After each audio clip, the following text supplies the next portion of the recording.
Vamos a dar inicio entonces con esta primera presentación, que es un poco de conceptualización de los conceptos, de varios conceptos que vamos a tener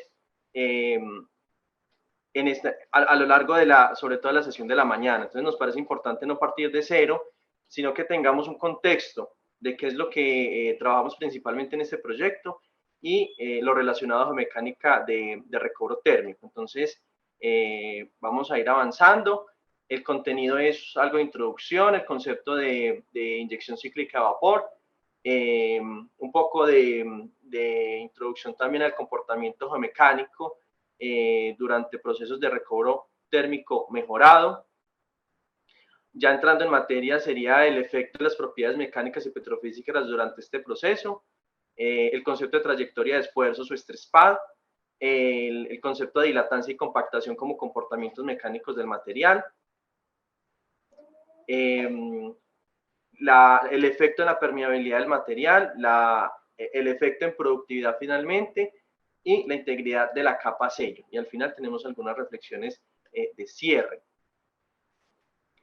Bueno, entonces, el tema de como para introducir el tema, hablamos de los crudos pesados como características fundamentales y una variación de los crudos dentro de la alta gama que tenemos, pero son todos aquellos que corresponden a las características, por ejemplo, de gravedad PI por debajo de 20, una viscosidad por encima de los 100 centipoises, una densidad de 0.934 más o menos, y todas esas características, el autor Dussoy y Fey lo caracterizan como, o lo nombran como los fluidos viscosos. En este grupo de fluidos viscosos caben tanto los crudos pesados, los crudos extrapesados y los bitumen, y el bitumen, que lo podemos nombrar como una subcategoría de esta gran familia de fluidos que son los fluidos viscosos. Este tipo de fluidos a nivel mundial representan por lo menos el 70% del total de reservas del mundo, si sumamos los heavy oil, los extra heavy oil y las arenas bituminosas. Del total de reservas que más o menos están entre 9 y 13 trillones de barriles en todo el mundo. Y tenemos unas gráficas de contexto en el cual se evidencian cuáles son los países a nivel del mundo que concentran la producción de este tipo de crudos, en los cuales tenemos principalmente Venezuela, Rusia y Canadá como países, y como regiones tenemos el resto de las Américas y el Medio Oriente. Respecto al fluido, ya les conté más o menos cuáles son las características de esto que llamamos fluidos viscosos o crudo viscoso, y específicamente las rocas, el material poroso, también tiene unas características especiales definidas para este tipo de yacimientos. Entonces, el 80% de este tipo de fluidos a nivel mundial, el 80% se encuentra distribuido en lo que llamamos areniscas y el 20% en carbonatos. Las características de estas areniscas son que generalmente son yacimientos someros, son yacimientos superficiales, que presentan alta porosidad por encima del 25% y en general baja cohesión. Los carbonatos del otro lado tienen una baja porosidad por debajo del 20% y en general son yacimientos que están naturalmente fracturados, lo cual implica pues otras características, pero precisamente el hecho de estar naturalmente fracturados es algo que facilita, porque ya tenemos caminos preferenciales de flujo para este tipo de yacimientos que requieren buena capacidad de flujo del material.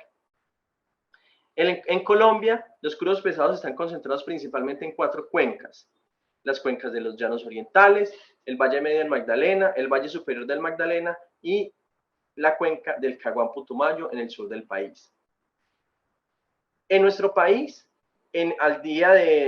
para el año 2021, se estimó que la producción de crudos pesados representa el 65% de la producción nacional de petróleo en el país. Esto no es algo menor, ya que a lo largo de los años, los últimos 20 años, esto ha venido creciendo, este porcentaje de producción de crudos pesados ha venido creciendo. En el 2000 teníamos el 10% de la producción nacional proveniente de crudos pesados. En el 2018 íbamos en el 62% y ya en el 2021 vamos en el 65%. Esto, de alguna forma, para hacernos una idea de qué representan los crudos pesados para la producción nacional. En la cuenca que mayor aporta son la cuenca de los Llanos Orientales, con unos campos importantes allí, con cerca del 85%, y en menor medida está el Valle del Medio del Magdalena, el Valle Superior, y en muy bajo porcentaje está el Caguán Putumayo. En este caso tenemos unos, en la lista del centro de la diapositiva, podemos identificar, nombramos algunos de los campos más representativos. De estos campos representan el 30% de esa producción de crudos pesados. Entonces, entre ellos está Rubiales, Castilla, Quifa, Chichimene, Té, Canar y Jazmín. Me imagino que muchos de ustedes se identificarán con estos nombres. Siguiendo adelante un poco, el tema del recobro térmico, como evidenciamos en las características del fluido, este fluido básicamente hace que no sea móvil dentro del yacimiento por sí solo, que las técnicas de recobro primario y recobro secundario no sean suficientes, y necesitamos entrar con técnicas de recobro terciario, recobro mejorado. Y en este caso, los autores y la gran trayectoria de los años 50 y 60 que se empezó a hacer inyección de vapor, inyección de calor, nos damos cuenta de que es una forma muy efectiva llevar energía térmica al yacimiento y hacer de que sea más móvil el fluido, que naturalmente es un fluido viscoso e inmóvil dentro del yacimiento. Entonces, en ese contexto llegan las técnicas de recobro térmico, en las cuales está la inyección. De forma muy general, podemos separarlas entre inyección de agua caliente, inyección de vapor, calentamiento eléctrico y combustión in situ. Y específicamente concentrarnos en las técnicas de inyección de vapor, que son las más ampliamente aceptadas, difundidas y comercializadas a nivel mundial. En las técnicas de inyección de vapor está la cíclica, la continua y el SACD. La cíclica tiene otra forma de dividirlas, pero principalmente podemos hablar de una inyección cíclica que inyecta vapor por debajo de la presión de fractura del material o por encima de la presión de fractura del material. En ese caso estaríamos hablando de un método combinado con fractura hidráulica. La inyección continua básicamente es una técnica que requiere mínimo 2 pozos. En uno estamos inyectando vapor y por el otro estamos produciendo simultáneamente. Y el SACD es una técnica desarrollada en Canadá, y esta técnica básicamente usa 2 pozos horizontales. Por uno se inyecta vapor y por el otro se produce. En la zona horizontal de los pozos son 2, pero en superficie pues eventualmente es un solo cabezal que llega. Respecto al aumento de factor de recobro en cada una de esas técnicas, encontramos que el SACD es la técnica más agresiva en términos operacionales. Esto también implica que sea la técnica con mayor aumento de factor de recobro, que está cerca del 70%. El steam flooding o inyección continua está cerca del 60%, y el CSS, que la inyección cíclica vapor steam, cycle steam stimulation, representa un aumento cercano al 40% de factor de recobro, aumento de factor de recobro, y es la técnica de las 3 de inyección de vapor la que es menos invasiva. Solo se hace en un solo pozo y por etapas. Enseguida vamos a andar un poco más en esto. Voy a ir adelantando. Entonces, en concreto, la inyección cíclica vapor, como les estaba comentando, básicamente se habla de cíclica porque se divide en 3 etapas, y esas 3 etapas responden a un ciclo. Entonces, la primera etapa es la inyección de vapor. Con esto lo que estamos intentando es llevar energía térmica al yacimiento, energía a través del vapor. Estamos aumentando la temperatura del yacimiento, inyectando vapor para que ese calor que lleva el vapor llegue a las cercanías del pozo y luego se vaya expandiendo y haga que el fluido que está en el yacimiento pues reduzca su viscosidad, cambie sus propiedades y sea fácil y sea posible, mejor dicho, moverlo hacia el pozo. es a la inyección de vapor. Entonces, ¿qué pasa? La presión y la temperatura durante esta etapa aumentan.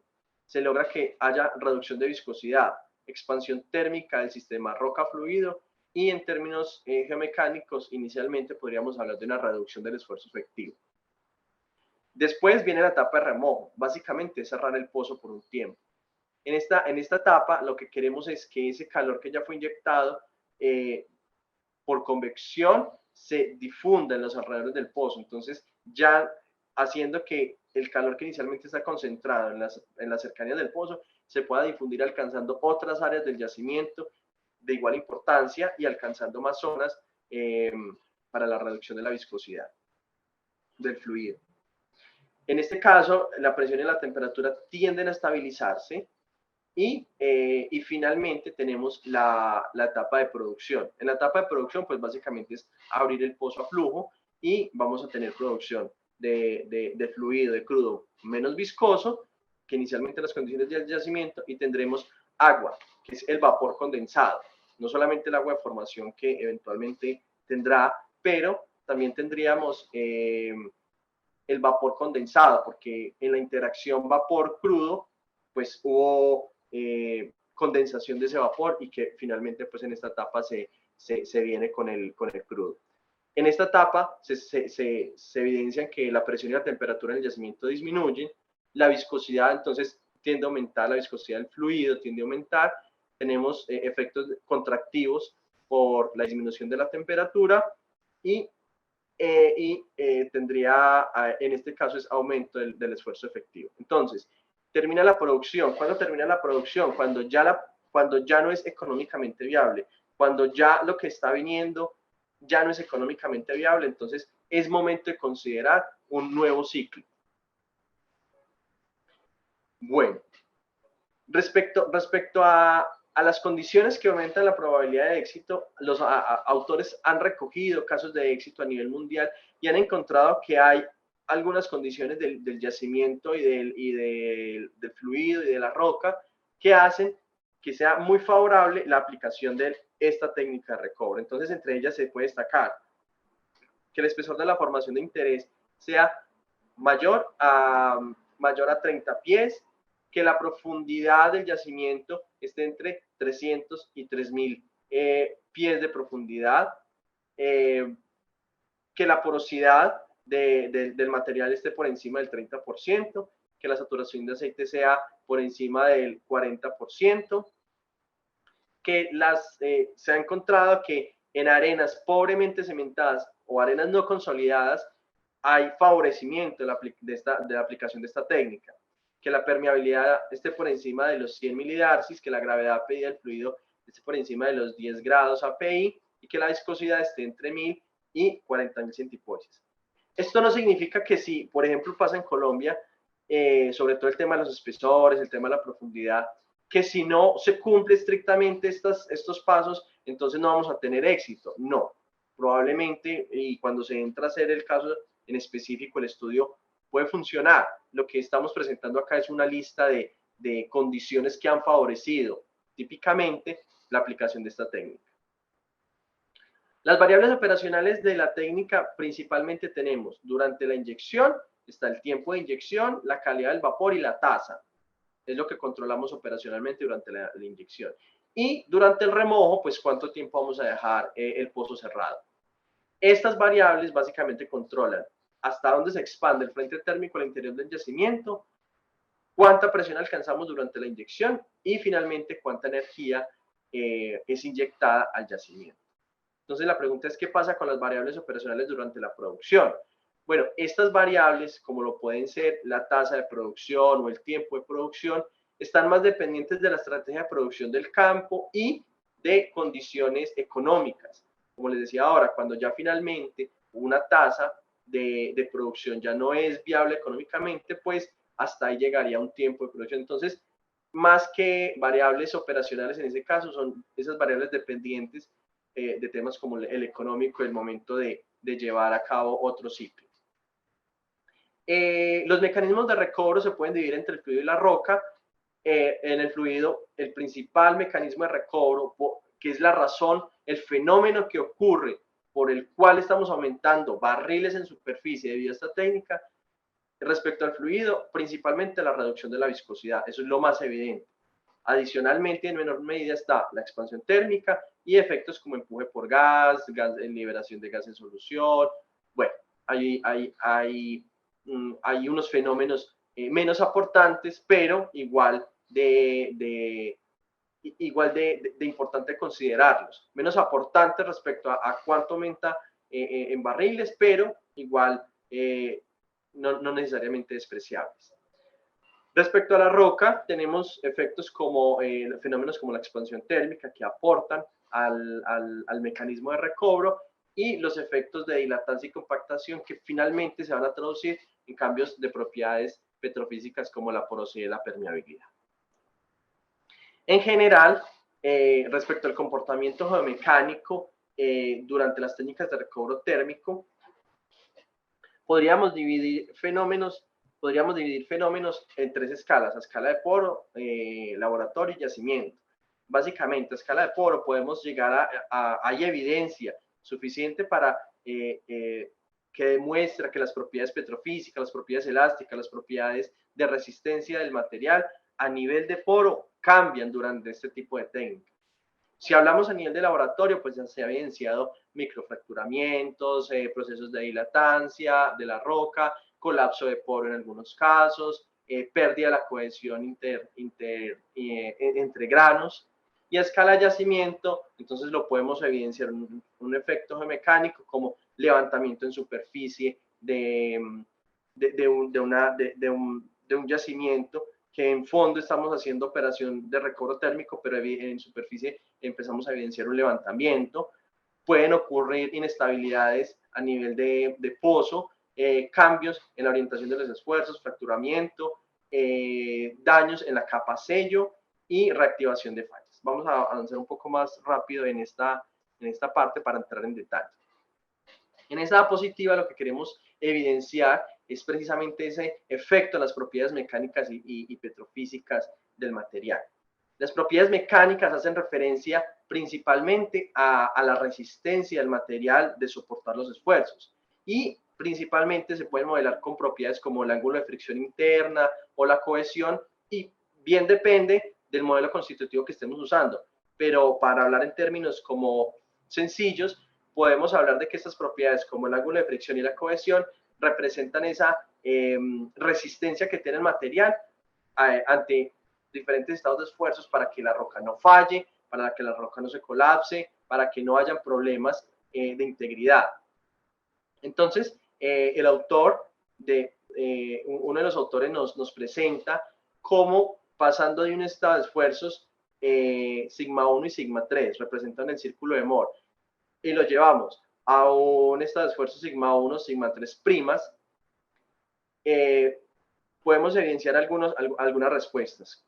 Por el incremento de la presión de poro tenemos un desplazamiento del círculo de Moore, de las condiciones que representan el estado de esfuerzos, un desplazamiento, en este caso, hacia la izquierda de la pantalla. Eso debido al incremento de la presión de poro. En efecto, cuando estamos inyectando vapor, generalmente hay incremento de presión de poro en cualquiera de las técnicas, en cualquiera de las, ya sea inyección cíclica, continua o sanguínea.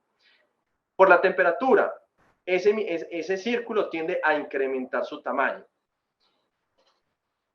Y este mismo fenómeno, estas mismas condiciones hacen que haya una disminución en el ángulo de fricción interna y una disminución también de la cohesión. Esto principalmente, ¿qué hace? Que las gráficas del círculo de Moore o que la representación del círculo de Moore y la envolvente falla por cizalla se acerquen. Eso eventualmente será una falla. Eso, si las condiciones permanecen de este tipo, va a haber una falla a una condición específica, pero hay altas probabilidades de que el material falle en ese caso. Respecto a las propiedades petrofísicas, estamos trayendo evidencia de pruebas de laboratorio realizadas por el grupo de investigación. En este caso, de variación durante estas pruebas a diferentes condiciones de temperatura, se tuvo evaluación de los módulos elásticos, de la cohesión y de las propiedades petrofísicas como la porosidad y la permeabilidad durante estas pruebas. ¿Qué evidencia y qué finalmente sale de esta investigación, de estas pruebas de laboratorio? Pues evidentemente que tanto las propiedades elásticas del material como las petrofísicas dependen y cambian con la temperatura, pero aún más, evidenciamos y encontramos de que tiene una alta dependencia también del estado de confinamiento. Es decir, si tenemos altos confinamientos, la respuesta del material es en un sentido respecto a las propiedades petrofísicas, y si tenemos otra condición de confinamiento, pues el material responde de una manera diferente durante esos cambios de permeabilidad.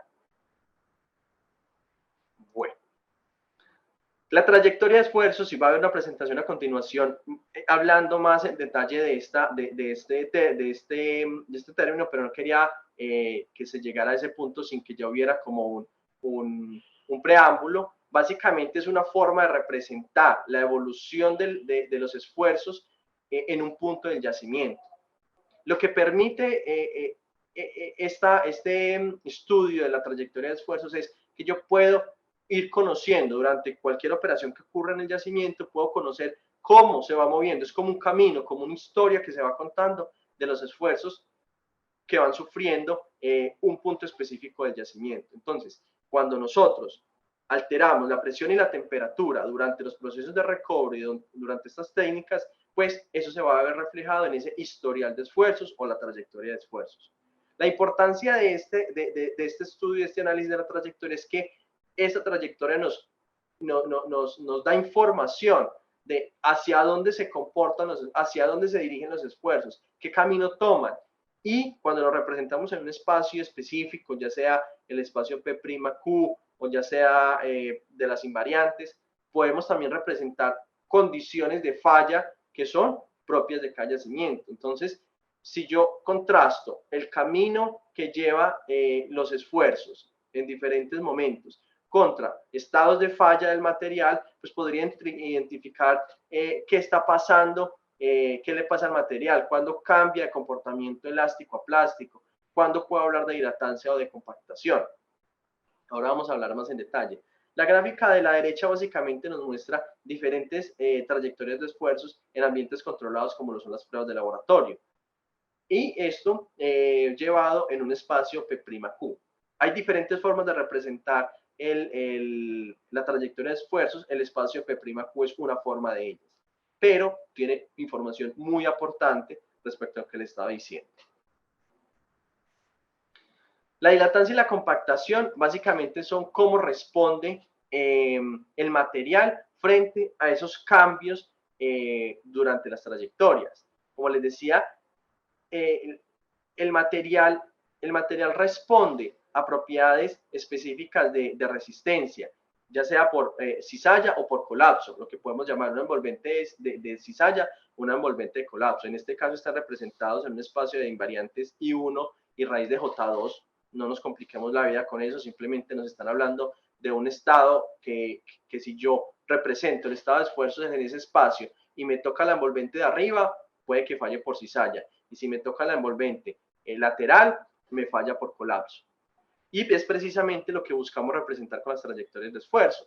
Identificar cuándo el material, a partir de los cambios de presión y temperatura durante estas técnicas, van a tocar o la cizalla o el colapso. En algunos casos, no siempre la falla es mala en este caso. ¿A qué voy con esto? A que si nosotros obtenemos, por ejemplo, fallas por cizalla, estas fallas por cizalla están relacionadas de forma general con comportamientos dilatantes del material. El comportamiento dilatante del material es básicamente aumento de permeabilidad, aumento de porosidad. Hablo en términos generales. De formas más específicas hay otros temas, pero bueno, hablemos de forma general. Y por el otro lado, los efectos de compactación, que es cuando aumenta la compactación en el material, es decir, se reduce las deformaciones volumétricas. En este caso, la permeabilidad y la porosidad sufren, se pierde permeabilidad y porosidad en el material. Entonces, de alguna forma, el mensaje con esto es que hay condiciones de falla que generalmente evitamos, que generalmente no queremos tener. Pues si a mí me hablan de una falla cizalla del material, nos podríamos escandalizar, pero Ojo que de pronto esa falla nos puede representar comportamientos dilatantes que favorezcan la permeabilidad. Ojo que puede estar pasando que ya tenemos evidencia de aumento de permeabilidad durante el proceso, pero no nos atrevemos a decir de que sea porque está fallando por cizalla, por el miedo a que, o por el temor de que la cizalla represente en otras cosas, como pérdida de la capa sello, bueno, cualquier otro de estos temas que vamos a ver más adelante. Pero inicialmente el mensaje es ese. ¿Qué nos dice la trayectoria de esfuerzos? La evaluación del componente dilatante y contractivo del material como respuesta a esa evaluación y evolución de los esfuerzos durante estos procesos. En este caso, los cambios de permeabilidad, básicamente quise traer en esta diapositiva evidencia. Este es un modelamiento de SAC-D realizado en la Universidad de Alberta. Básicamente aquí quería contrastar y lo que le quería hacer énfasis en lo que les estaba diciendo. En el lado izquierdo, la gráfica nos presenta el comportamiento de diferentes trayectorias de esfuerzo. En una condición de SAC-D, el SAC-D es básicamente que siempre se está inyectando y produciendo, entonces no tenemos como picos debido a los ciclos. En este caso es siempre lo que podemos llamar tiempo de producción, pero es porque también es el mismo tiempo de inyección.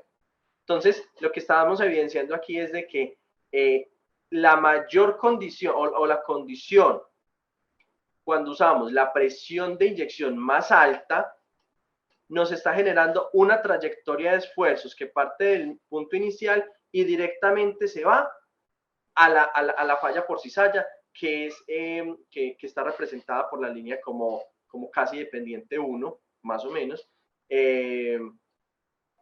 Inmediatamente la trayectoria va de punto inicial casi que a tocar la falla por cizalla.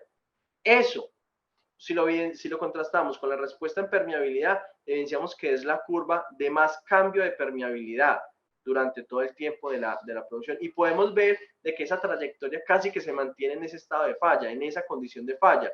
Y en la evaluación del cambio de la permeabilidad respecto a la permeabilidad inicial del material, podemos identificar que siempre está creciendo esa línea, que es la línea superior en la gráfica de la permeabilidad. ¿Esto para qué? Precisamente para reforzar lo que estamos hablando.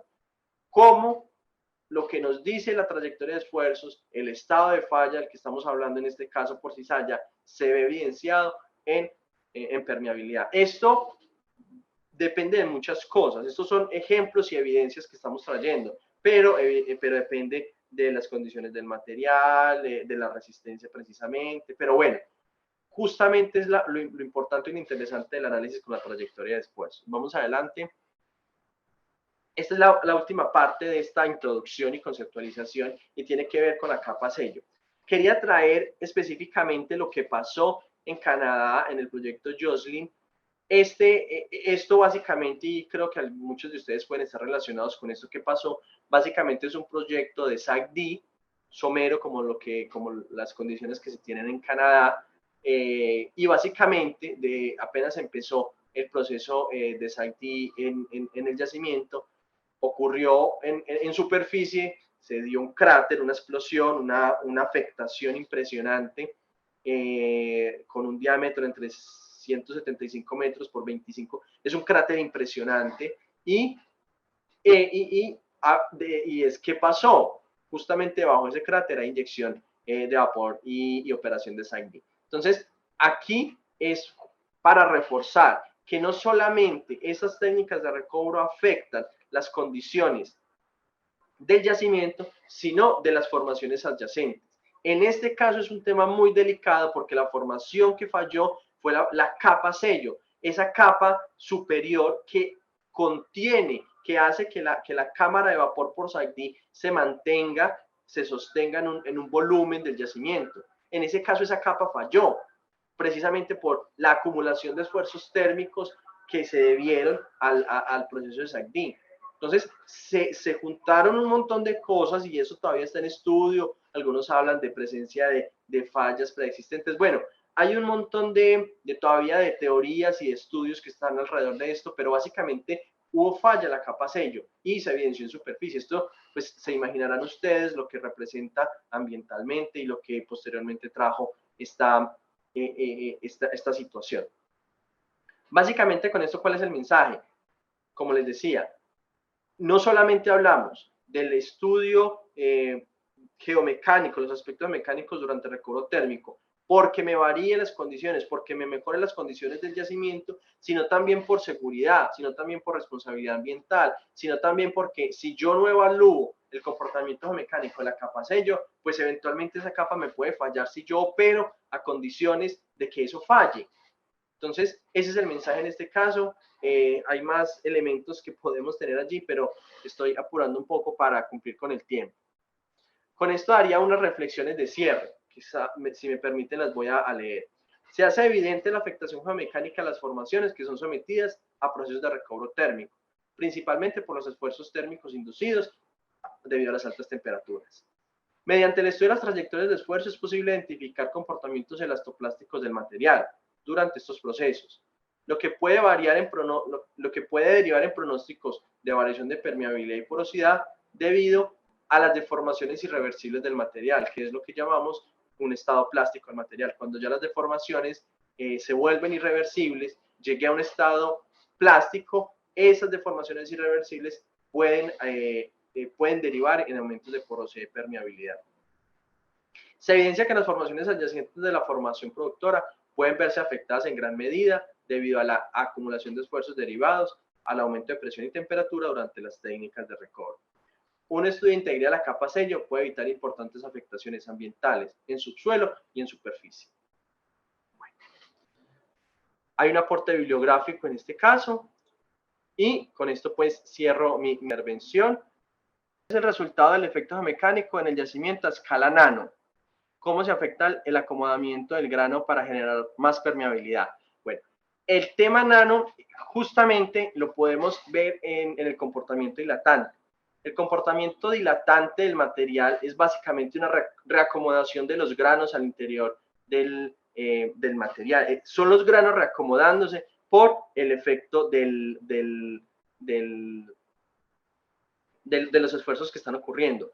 A nivel nano, los granos o se reacomodan o se destruyen. El contacto grano a grano es o me reacomodo o me destruyo como grano. Cuando se destruyen, lo llamamos colapso de poro. Cuando se reacomodan, llamamos efecto dilatante. Es justamente a escala nano que ocurre ese efecto dilatante y que se hace evidente en la permeabilidad del material, en la porosidad.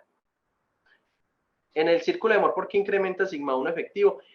No es que sea sigma 1 efectivo, no es sigma 1, la comilla de arriba no es efectivo, sino un estado posterior, como un estado inicial y un estado prima, como un segundo estado. Puede que sea la gráfica la que presenta esa confusión, pero no es que sea el sigma efectivo, sino es un estado posterior, con el fin de evidenciar un cambio del círculo precisamente respecto a la presión y a la temperatura.